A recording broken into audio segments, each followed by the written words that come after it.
Hello, everyone. Welcome to a special edition of Books for Us. I have not released something in a while.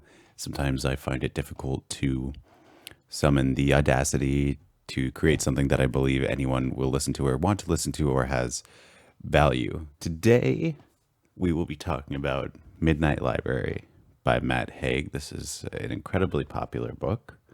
I'll get more into that later. But yeah, let's get started talking about Midnight Library, Matt Haig. I want to start off by saying that I am not a real writer.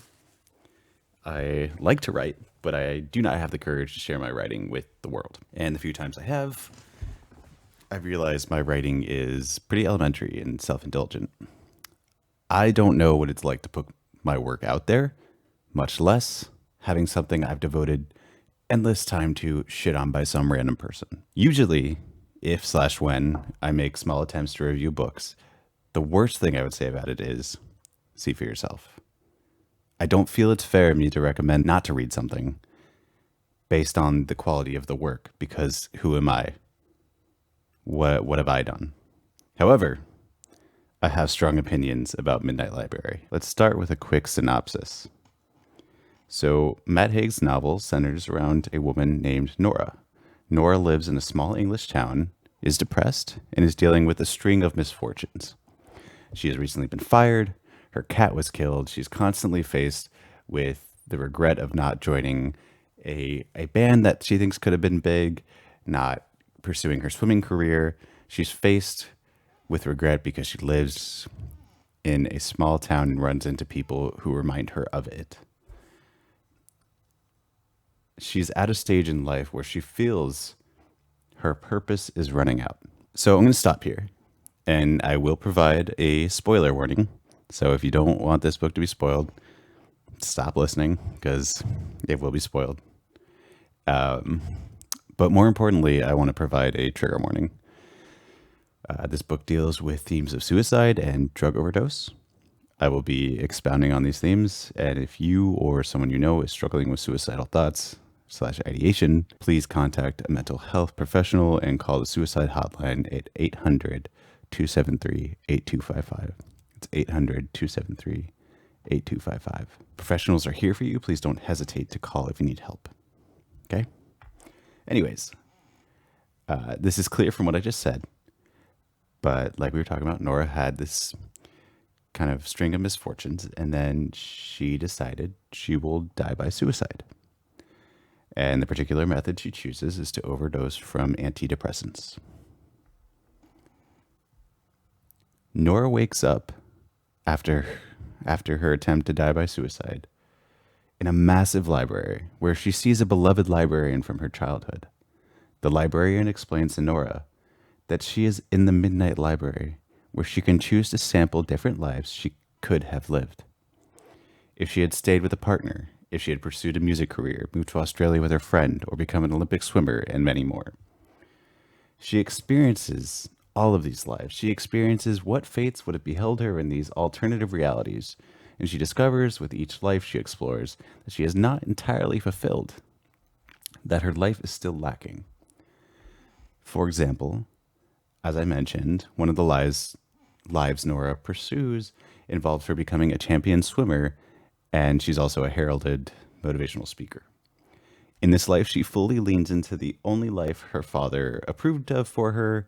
Her father is alive in this life. He was dead in reality in her root life at this time, but they said he was alive in this life because he made healthier choices because she was a swimmer.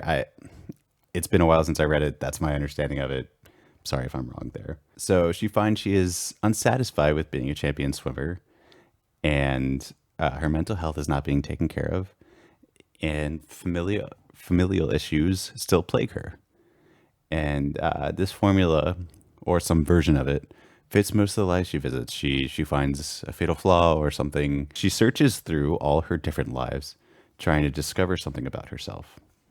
One of her final visits to a different life in the Midnight Library, Nora becomes a professor in Cambridge with a husband and a child. She doesn't feel like she deserves this life. She goes for a walk in Bedford, which is the small town in which she was living in her root life, and where she was not happy. Upon walking around, she sees the people from her root life and realizes there are still people she could help, that she did make an impact, that her root life contains valuable relationships she wasn't aware she had. She decides her root life is where she needs to be, and it's not so bad. So she will go back to living it. It's not, again, in the Midnight Library, it's not clear whether she's able to return to her root life because of her overdose. But she does wake up. She makes it to a neighbor's house, is restored back to good health in the hospital somehow. When she's back at home, she finds opportunities to help, her neighbor and to help a piano student she had, and continues to see the value in that. And so that's my little synopsis. It's crude. Like I said, it's been a few months since I read it. I had to read some refreshers. And of course, there's more nuance than what I described, but hopefully you get the gist. Now, let me say a few things before I get into what bothers me about this story. I know many, many people enjoyed this. It has incredible reviews on Goodreads, like close to 5 stars. It even won the Goodreads Best Fiction Award for 2020. And if this book meant something to you, I'm sincerely happy it did. I do not mean to diminish your experience. If it helped you, and that's meaningful. So, get a little serious here. I, like many people, have struggled with depression for a long time. At the risk of being overly personal, suicidal ideation has become a default in my brain. And I am working to deprogram that. I am seeing a therapist once a week. I am exercising. I am taking the medication prescribed to me. And that's just it. Of course, circumstantial depression / suicidal ideation exists. But the implication that simply finding value in your life is a fix or even a treatment fucking irritates me. I value my life. I value everything I have. A lack of value is not where my ideation comes from, and I'd be willing to bet some people who read this were similarly ticked off. Again, I understand my experience with depression doesn't dictate how accurate or inaccurate Matt Haig's portrayal was. This book may have helped many people to feel good, and that's great. I do worry from the reviews I read and from the reception. Customers at the bookstore that I worked at loved this book. They loved it, and I was told many times it has very positive views of mental health, and it's very forward thinking. And no. Gaining perspective on your life and learning to deal with a serious illness are two very different things. For me, even the theme of "I don't have it so bad" failed, which is the entire point of the book. This person had to see every life they didn't live, every path they didn't choose played out to accept what they had. There is nothing in this world that guarantees we are living the best life we can, and that is okay. There's a concept in dialectical behavioral therapy called radical acceptance. The concept is exactly what it sounds like. Something happens, you accept the reality and decide what to do from there. You do not have to like it. You do not have to roll over for anything. You accept that something has happened or is happening and figure out what your best option is in that reality. I spoke to someone close to me about the concept of radical acceptance and how the idea of Midnight Library is diametrically opposed to it. And they spoke to me. They did not read the book, to be fair, but they researched it and particularly saw the passage about, Nora getting to explore the life where her father was still alive. And this person told me there's no reality in which his life is better without his mom. He lost her a few years ago. This reality is not the best one he could possibly be living, but is the only one he can live. It happened. His life would be better with his mother. That's it. He would prefer to have his mother around. It's not possible. So he must accept this reality and choose what to do from there. The thought of having to live every possible life to be satisfied with the one you have is self-defeating. It's saying make the best of what you have because it's the best life you can live, as opposed to actually accepting your life and trying to make progress and work on what you have. For anybody out there, not everything has a silver lining, and that is all right. The life you live might be incredibly hard. And if you're anything like me, it'll take work, blood, sweat, and tears, and seeking professional help to make progress. I have tried to change my perception. I try constantly, all the time. I am mentally ill, not lacking perspective. I know people will jump at the chance to defend this book and say I missed the point. I think I understand the point very clearly. I think Matt Haig's point missed the mark and furthers harmful perceptions about mental illness. And you can enjoy it. Matt Haig did not do a bad job. If the 6 people that watch this or listen to this have an issue with the way I perceive the book, you're welcome to feel that way. I'm not trying to change opinions of the quality of the book. It's really that before this incredibly popular book inevitably becomes a blockbuster and its ideology is spread even further, I want to offer up an alternative to the positive reception. I cannot be the only person who felt alienated by the implications of this book, and if I am, and I'm on my own, I stand by what I say.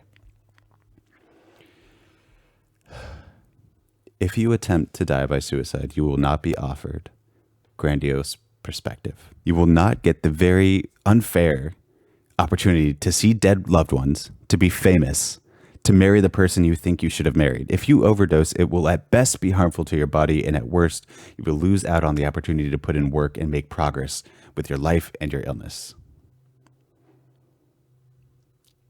I know I just got really heated, but it pisses me off. So many of the themes in this seem not okay to me. And again, if you got something from it, that's great. It hurt me. This book hurt me to read. And it is the only book I've gotten in for a long time that I legitimately wanted to throw away because, one, I was outraged when I was reading it. And two, this was a book club book. And it was a book club with all my friends, and they loved it. And it felt like I was in an alien world. Before you go, if you are struggling, again, please contact a professional. Friends and family can be a great resource. But if you're struggling with suicidal ideation, I urge you to call 800-273-8255. I've often felt I don't deserve to call because there are people who are more seriously in trouble, who are more serious, who are in more dire need than I am. But listen, this is a service dedicated to helping you. If you think you need a call, call.